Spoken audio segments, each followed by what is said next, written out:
So when it comes to the custom rosters, there is a lot to go off here, and most definitely you can have fun with it. Whether you're just going to go straight into the career mode, or you potentially are looking to make your own full roster. If you go into the features, you have got your view roster, which is just going to be the generic original, and you can create it.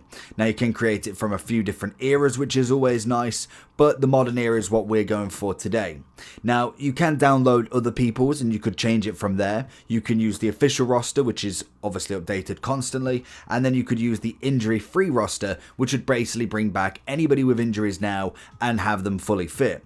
If I'm going to download one, you'll be able to see that you can obviously have Legends Prime Fantasy Draft. That there's going to be so many, and if you keep going over the course of the next few days, weeks, there's going to be even more detailed ones that do come out. You can obviously look at new ones, which will then have updates, downloads, and all of that you can go with. But obviously when it comes to downloading them, if we go, for instance, you click on it, you're retrieving the content, you click download, and then you can just load it up as your custom roster yourself. You can then obviously add to it and do other stuff. So that's going to be the roster. You can have obviously a little look at it first, and then you'd obviously have to save it. If you don't want it, then you can just take it off.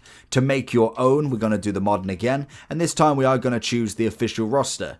Now, you can obviously save it and come back to it. You don't always have to do everything straight away because it can be a daunting task depending on what you're doing.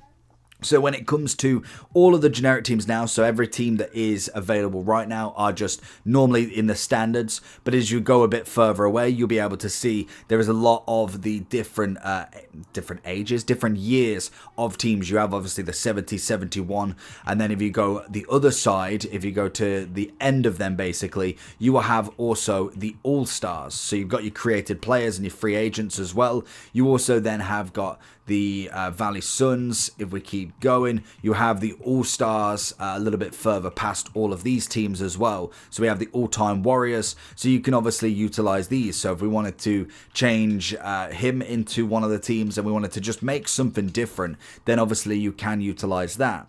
If then you go through a few of the different controls when pressing the trigger button, you can obviously then talk about rotations. You've then got differences when it comes to scouting advice. You then go into the management side of stuff, the coaching levels, and you can really go into the playmaking side of it if you are in that sort of category of expertise for this. So there is a lot that you can do with it. I must admit, most people will tend to just go to the My Player, but just to show you that you can utilize all of this, you can release everybody and just start the team from nothing. You can trade them, assign them, delete them. You can do so much when it comes to this. And obviously when it comes to the free agents and also created players, you can add your own whole created team in as well, which would be really cool. If you are looking to maybe make yourself and friends or anybody else that you know and make a team together as such, or make kind of the underdogs, make them all like 64, 65 rated and see what they can do in the NBA. Also, if you wanted to go to all players, you can obviously sort by names, so you can obviously go by that, which is always really cool as well. And you could see the top ratings here. You've obviously got a few LJs, but in terms of carrying on, there is a lot to do going on here.